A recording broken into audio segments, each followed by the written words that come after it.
Lucas 5, verso 27. Vamos colocar em pé para a gente ler a palavra do Senhor. Lucas 5, verso 27 ao 32. Nós vamos ler. Amém? Vamos lá então. Depois disso, Jesus saiu e viu um publicano chamado Levi, sentado na coletoria, e disse: siga-me. Levi levantou-se, deixou tudo e o seguiu. Verso 29. Então Levi ofereceu um grande banquete a Jesus em sua casa. Havia muita gente comendo com eles, publicanos e outras pessoas. Mas os fariseus e aqueles mestres da lei, que eram da mesma facção, queixaram-se aos discípulos de Jesus: por que vocês comem e bebem com publicanos e pecadores? Jesus lhe respondeu: não são os que têm saúde que precisam de médico, mas sim os doentes. Eu não vim chamar os justos, mas pecadores ao arrependimento. Amém? Feche seus olhos. Senhor nosso Deus, nós queremos agradecer por esse momento aqui, Pai, na Tua casa, e por tudo aquilo que o Senhor já tem falado no coração de cada um, Deus. Queremos entregar, Senhor, nesse momento, mais uma vez a nossa vida a Ti. Queremos entregar, Senhor, o nosso intelecto, as nossas emoções, Senhor, a nossa percepção, e que o Teu Espírito Santo, Pai, nesse momento possa tomar conta de cada um de nós, de uma maneira, Senhor, que essa palavra possa entrar poderosamente na vida de cada um. Que o Senhor faça, Senhor, diferença essa noite pela palavra que será ministrada essa noite. Que o Senhor faça, Senhor, que essa palavra seja uma palavra viva, eficaz, uma palavra, Senhor, que vai mudar atitudes, comportamentos, Senhor, direções de cada um aqui, Pai. Abençoa esse momento, e queremos também repreender toda a ação do devorador da palavra, todo o espírito mau que tenta contra este momento. Nós repreendemos você pelo nome de Jesus Cristo e declaramos total liberdade do Espírito Santo operar neste momento na sua igreja, em nome de Jesus. Amém e amém. Amém, meus irmãos? Podemos nos assentar. Bom, meus irmãos, esta palavra aqui de Lucas, escrita no Evangelho de Lucas, fala sobre um homem chamado Levi. Há muito tempo nós já ministramos essa palavra aqui na igreja, mas nós vamos repeti-la de uma forma diferente hoje. Este homem, ele foi uma pessoa importante no Evangelho de Jesus Cristo, porque ele escreveu o Evangelho de Mateus. E Levi, aqui no Evangelho de Lucas, é o próprio Mateus. Então, quando você vê Levi no Evangelho de Lucas, você entenda como o escritor da carta, o escritor do Evangelho de Mateus é a mesma pessoa. E ele era uma pessoa importante para a comunidade judaica, para a sociedade judaica, porque ele tinha uma função que nenhum dos judeus gostava. Ele tinha uma função que todos os judeus odiavam. Na verdade, ele tinha uma função que nenhum dos judeus tinha bom grado desta pessoa. Ele era uma pessoa que trabalhava para o governo romano. Levi era um coletor de impostos. Era uma pessoa que tirava os impostos dos judeus e entregava esses impostos ao Império Romano. Ou seja, ele, como judeu, ele alimentava toda a máquina política e econômica do Império Romano, dentro da Judéia, ou seja, dentro de Israel. Então nenhum judeu gostava desse homem, mas ele tinha um cargo importante. Ele tinha um cargo de posição social elevada. Ele era uma pessoa que provavelmente não tinha problemas financeiros. Ele era uma pessoa que tinha um bom status social, mesmo a sociedade não gostando desse homem. Se nós formos fazer um paralelo, queridos, é como se hoje nós tivéssemos alguém aqui, ou uma pessoa que a gente conhece, que é político.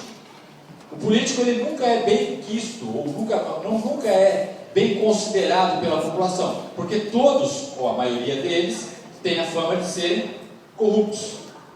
Mas quando um político chega, ele causa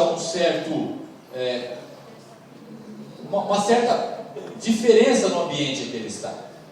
Se nós recebemos aqui, por exemplo, qualquer vereador que seja, que é um cargo mais inferior, nós o consideramos alguém importante, mesmo que seja um corrupto, mesmo que seja uma pessoa que nós não temos um bom retrocesso dessa vida. Então, Levi, apesar de tudo, era uma pessoa que chamava a atenção dos seus compatriotas, dos seus irmãos judeus. Era uma pessoa que não tinha um bom histórico pela sua posição, mas era uma pessoa que teve um chamado especial por Deus. Por isso que ele é relatado aqui, ele é relatado no próprio Evangelho de Mateus, que ele próprio escreveu, e também em Marcos.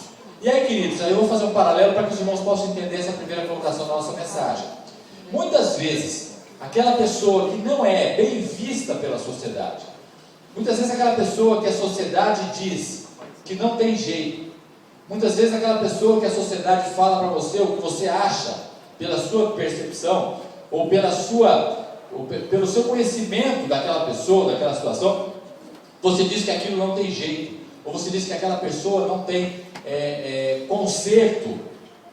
O que nós temos que entender, queridos, que para Deus nada é impossível. Amém, queridos? Amém. Para Deus nada é impossível. Então aqui nós aprendemos a primeira coisa: você não deve olhar para as pessoas com seus olhos naturais. Quando Jesus chegou nesse homem, ele não era o pior homem da sociedade judaica, mas ele também não era o melhor homem. Existiam muitos outros homens piedosos relatados na Bíblia que tinham um coração propenso a receber Jesus Cristo. Levi, pelo contrário, não tinha absolutamente nada que demonstrasse ser uma pessoa que seria futuramente um seguidor de Jesus. Mas quando a gente olha, queridos, para as pessoas, nós não podemos olhar por aquilo que a gente enxerga. Nós temos que pedir a orientação do Espírito Santo e ver o potencial de Deus naquela pessoa, ver aquilo que Deus enxerga naquela pessoa. E desta forma nós não podemos excluir ninguém, porque todos nós, em potencial, todos nós seres humanos, em potencial, nós temos a chance e temos a oportunidade de receber Jesus. Por isso que nós não podemos discriminar ninguém. Por isso que nós não podemos deixar ninguém de lado. Todas as pessoas, potencialmente, elas são chamadas por Deus. Mas Deus sabe aqueles que de fato são chamados e escolhidos, ou aqueles que são simplesmente chamados. Este ponto nós não sabemos, mas por isso que nós temos que lançar a semente em qualquer pessoa, dizendo para ela que Deus pode mudar a realidade dela, dizendo para ele que Deus pode mudar a realidade dele, dizendo para ele que há esperança no futuro, que há esperança no dia de amanhã melhor, que há esperança numa mudança de caráter, de atitude daquela pessoa, daquela situação. Ninguém, queridos, até a hora da morte está perdido. Todos nós temos chance de um dia receber Jesus Cristo. Digo, todos nós, os seres humanos, ok? Então Levi foi uma dessas pessoas. Quando Jesus o viu, Jesus percebeu nele um potencial que nenhum dos judeus dava, a não ser uma pessoa que era corrupta, uma pessoa que tirava o dinheiro deles e entregava para Roma. Ele era uma pessoa chamada publicano, e publicano não era absolutamente bem visto pela sociedade. Ele se enquadrava no grupo dos fariseus, e Jesus, que eram os doutores da lei, os religiosos, e Jesus bateu nesses dois grupos do começo ao final do seu ministério. Eram pessoas que atravancavam o seu ministério, eram pessoas que colocaram impedimento, que dificultavam o seu ministério, pessoas que, além de não ajudar, atrapalhavam. E Mateus, ou Levi, fazia parte do grupo dos publicanos.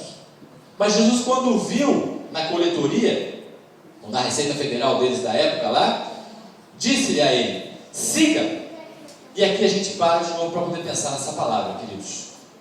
Um dia, você que está aqui, você ouviu a voz do pastor, e você reconheceu a voz do pastor, e você entregou a sua vida a Jesus Cristo. Um dia você fez isso, e se você fez, é porque Deus viu em você, e Deus achou em você graça, Deus teve pela sua vida misericórdia, E no momento que a gente ouve a voz de Jesus Cristo, se nós somos realmente ovelhas dele, nós seguimos a Jesus. E por isso que Levi, nesse exato momento, no momento que Jesus disse a ele, siga-me, no verso 28 diz, Levi levantou-se, deixou tudo e o seguiu. E aqui uma outra coisa importante, queridos, se você quer realmente seguir a Jesus Cristo, você tem que deixar tudo. Não é possível você seguir a Jesus Cristo carregando coisas do seu passado. Tem que haver um novo nascimento, que é o que nós temos falado aqui na escola dominical. Tem que haver um encontro genuíno com Jesus Cristo, para que Ele possa fazer de você uma nova criatura, para que Ele possa fazer de você um novo caráter, uma nova personalidade, uma nova maneira de pensar, de olhar para as coisas que a vida lhe oferece, e para os problemas principalmente, que a vida traz para todos nós. Nenhum de nós está livre dos problemas e das dificuldades, mas todos nós, como filhos de Deus, nós podemos ter esperança na dificuldade.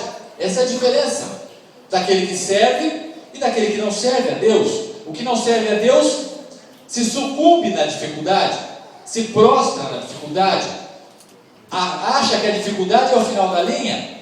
Para todos aqueles que servem a Deus, a dificuldade é só um patamar a mais na nossa fé, é um degrau a mais na nossa intimidade com Deus. Ou seja, as dificuldades elas são apresentadas para nós como uma forma de nós nos achegarmos a Deus, e uma forma de Deus tratar a nossa personalidade. Então Deus usa, queridos, esse processo do mundo, o processo do pecado, o processo do mundo decaído, o mundo que jaz no maligno. Deus usa todo esse sistema, a mídia, as pessoas, enfim, tudo aquilo que está em nossa volta, Deus usa favoravelmente para aqueles que são filhos dele. Ele potencializa em nós a intimidade que Ele quer de nós nele, por meio dos problemas e das dificuldades.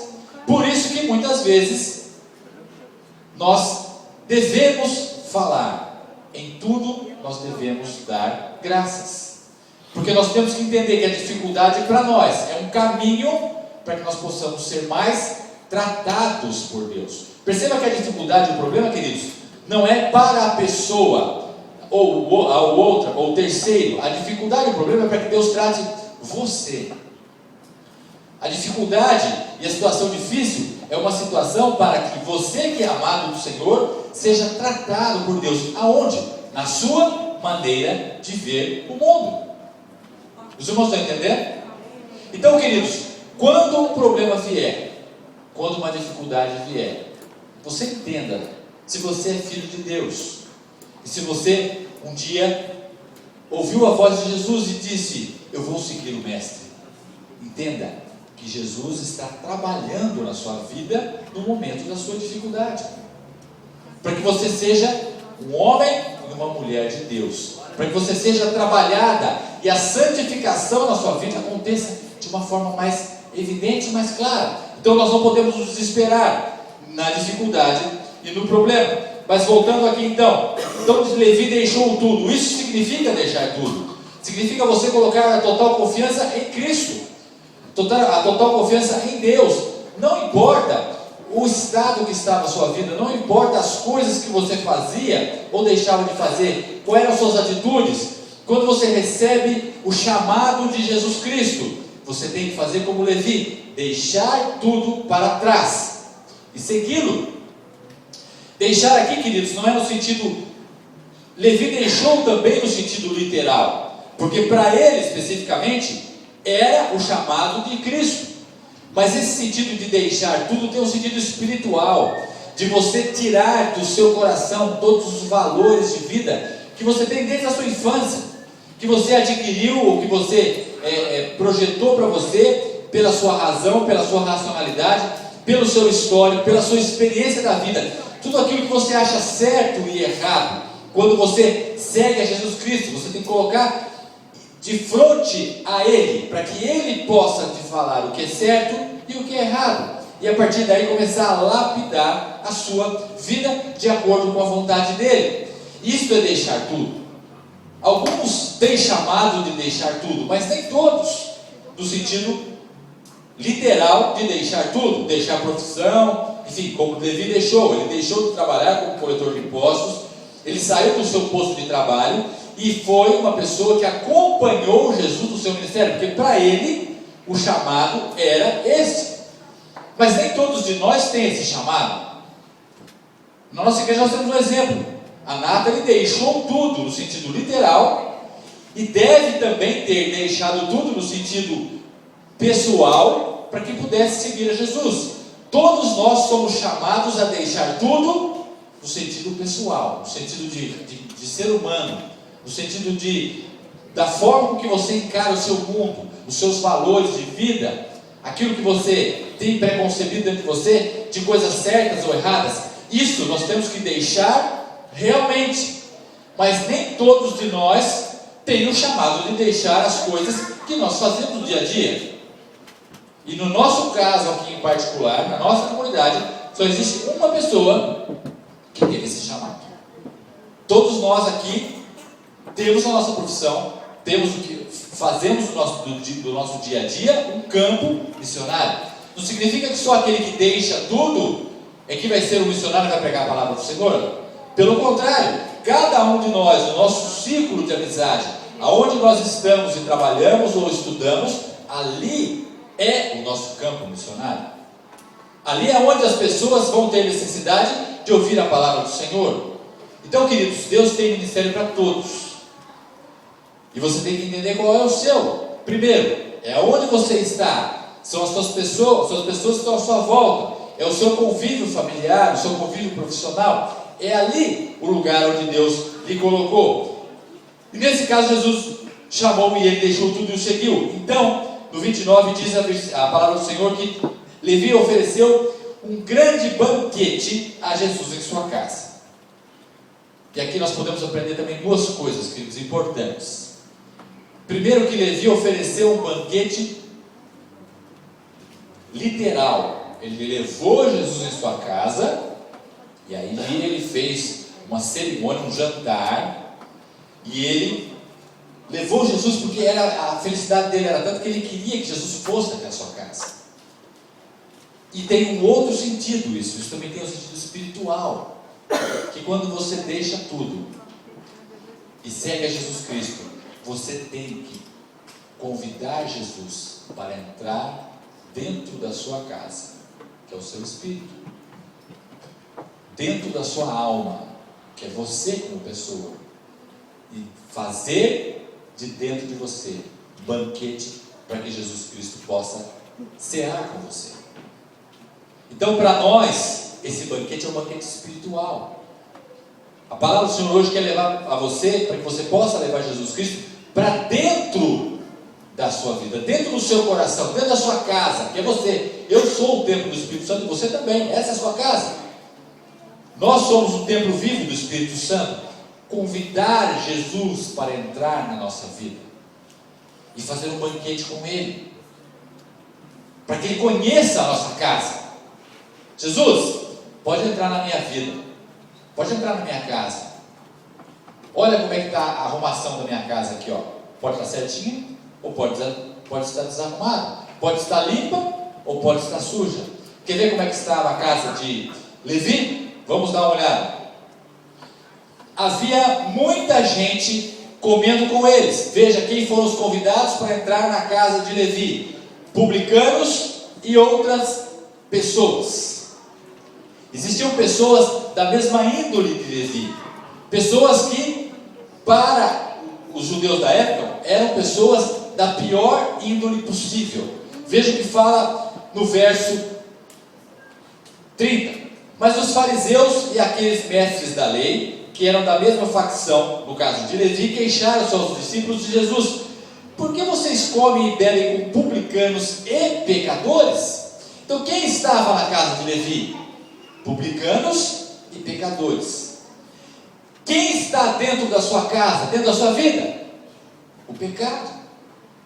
Então quando Jesus chega, queridos, dentro da nossa vida, Ele encontra, sabe o que? Uma casa cheia de pecado. Ele não encontra nada que esteja no seu lugar. Ele encontra tudo para fazer. Ele encontra uma sala desarrumada. Ele encontra um quarto desarrumado. Ele encontra as coisas fora do lugar. Ele encontra inúmeras situações a resolver. Mas quando a gente convida Jesus para entrar na nossa casa, Ele é a pessoa que vai reconstruir a estrutura da nossa casa. E vai colocar cada mobília, vai fazer de cada cômodo um lugar especial para mim e para você. Cada cômodo da sua vida. Pense que você tem um quarto lá das suas finanças. Está tudo bagunçado. Convide Jesus para entrar nesse quarto. E peça para que Ele possa começar a arrumar este quarto chamado financeiro da sua vida. De repente você leva ele para sua casa e ele vai num outro lugar. De repente é o quarto da sua família. Um quarto que não está bem arrumado. Está tudo fora do lugar. E você não sabe como arrumar. Mas quando você convida Jesus Cristo para entrar na sua casa, Ele entra também neste quarto. E Ele vai começar a arrumar este quarto da sua casa. Se de repente a sala da sua casa, que é a sua própria felicidade, ou aquilo que você tem visto do seu mundo, está desarrumado, você não tem tido mais vontade de prosseguir, ou esperança, ou ânimo de confiar num dia de amanhã melhor, Ele vai entrar também nesse cômodo e vai começar a consertar isso, e vai te dar esperança para um dia de amanhã melhor. Então, queridos, a nossa casa, ela a todo dia, ela precisa ser arrumada por Jesus Cristo. Agora, Ele só faz isso quando? Quando eu convido Ele para um banquete dentro da minha casa. Se você tem Jesus Cristo só da porta para fora, você vai continuar sendo da mesma forma que você sempre foi. Você vai vir à igreja, você vai ouvir os cultos, você vai cantar, você vai fazer isso rotineiramente, mas a sua vida não vai modificar, porque Jesus Cristo está da porta para fora. Você tem que realmente abrir a porta do seu coração, da sua vida, da sua casa, e fazer com que Jesus de fato entre na sua vida. Quando você de fato convida Jesus para fazer um banquete, você tem a certeza que o final dessa história vai ser uma história que você jamais imaginou que pudesse acontecer na sua vida.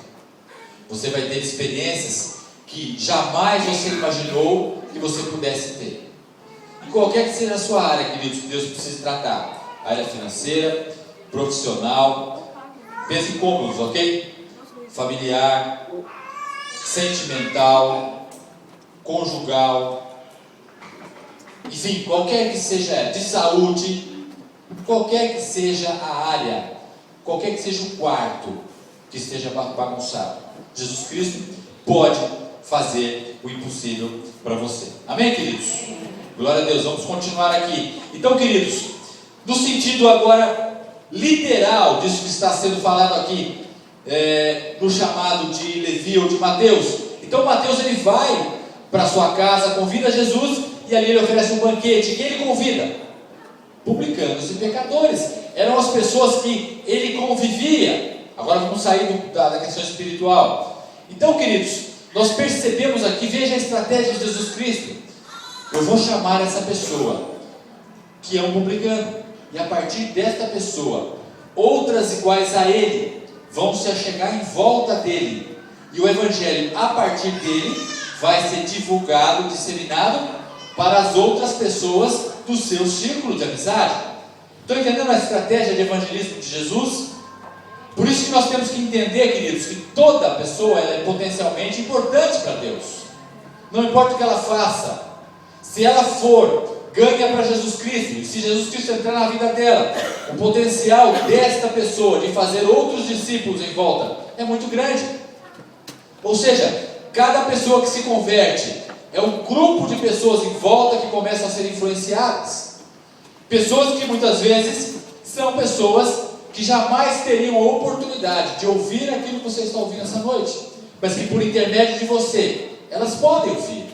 Elas podem, pelo seu intermédio, ouvir falar de Jesus Cristo, porque você é uma testemunha viva de Jesus Cristo.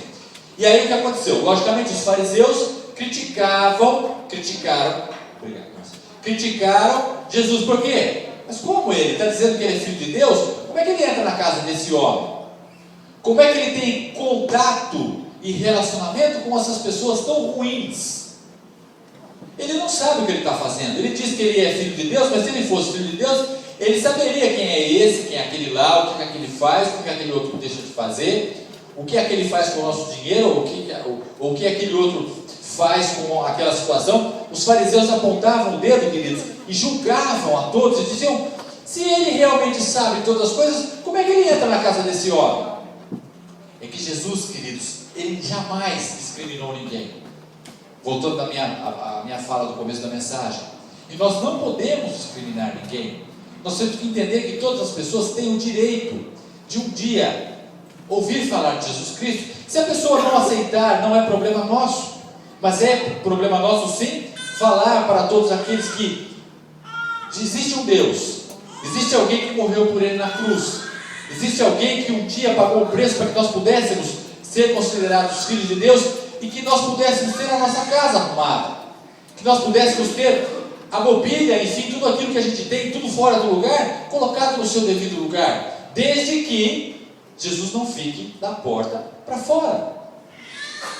Porque se ele ficar da porta para fora, nós temos um potencial de termos a nossa casa arrumada, mas jamais teremos, porque nós não convidamos ele para um banquete. Foi o que Levi fez aqui. E aí Jesus respondeu no verso 31, Jesus lhes respondeu: não são os que têm saúde que precisam de médico, mas sim os doentes. E aí Jesus dá, como sempre, ele dá uma direta na interrogação, ou na indagação dos fariseus. Jesus sempre respondeu diretamente para esses homens. E o que ele fala? Vocês estão se achando bons? Vocês não precisam de mim. Eu vim para aqueles que são, ou que se acham doentes.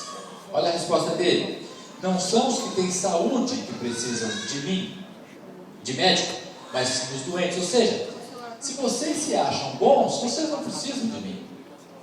Se vocês se acham justos, não vou fazer diferença para vocês. Agora, se vocês acham que a sua vida realmente está doente, se vocês acham que existe muita coisa para consertar dentro de você, não é no seu vizinho não, preste atenção, é em você.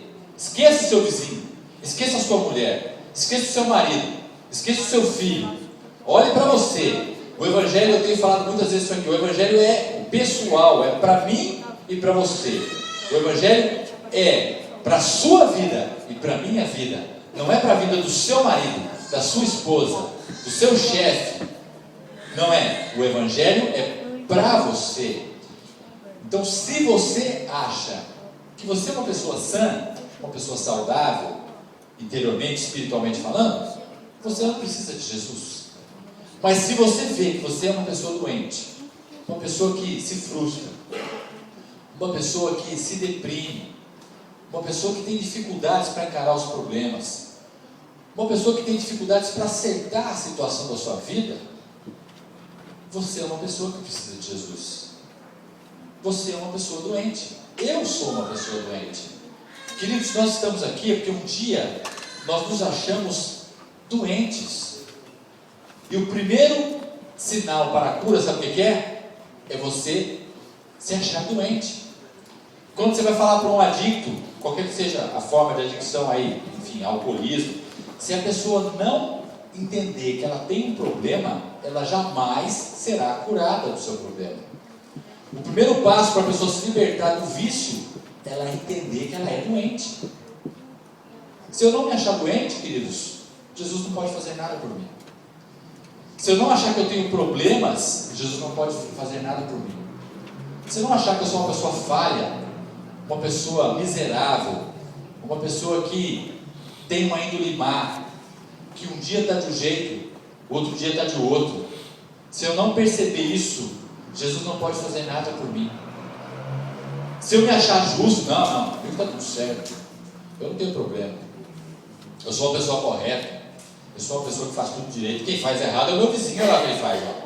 E geralmente a pessoa que se acha correta, ela acha nos outros os defeitos que ela não quer ver nela. Na verdade, todos nós temos defeitos, nenhum de nós é justo, mas essa consciência do pecado, ela tem que estar em nós, porque se nós não entendermos que nós somos doentes, Jesus não pode nos curar. Se um adicto não entender que ele tem um problema, que ele é doente, ninguém pode tirá-lo do vício. Isso a medicina explica, a psicologia também. O primeiro passo para a cura de qualquer problema é você entender que você tem um problema. Se você não entender que você não tem um problema, você jamais será livre desse problema.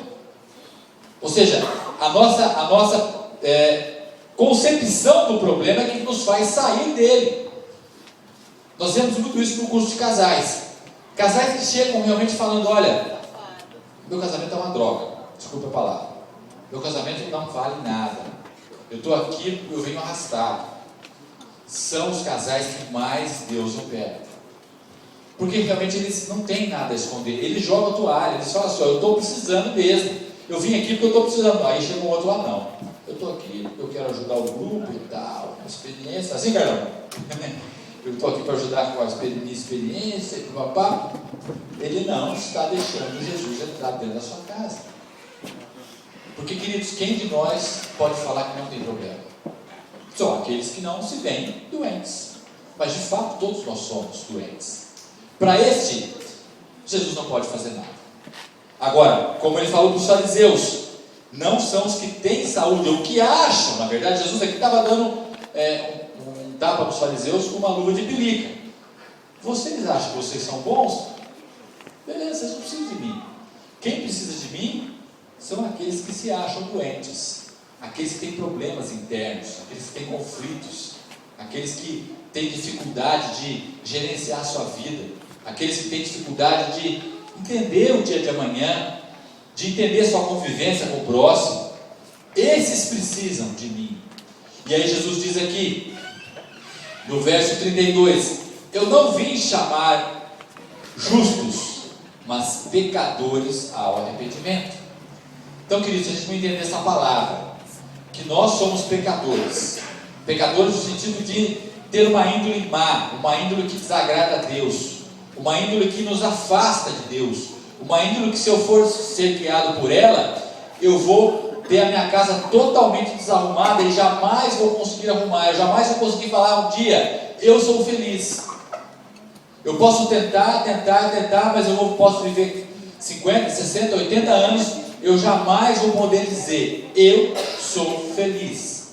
Só pode dizer que é feliz aquele que tem um contato direto com o seu Criador, que um dia renovou os seus votos com o seu Criador, por meio de Jesus Cristo.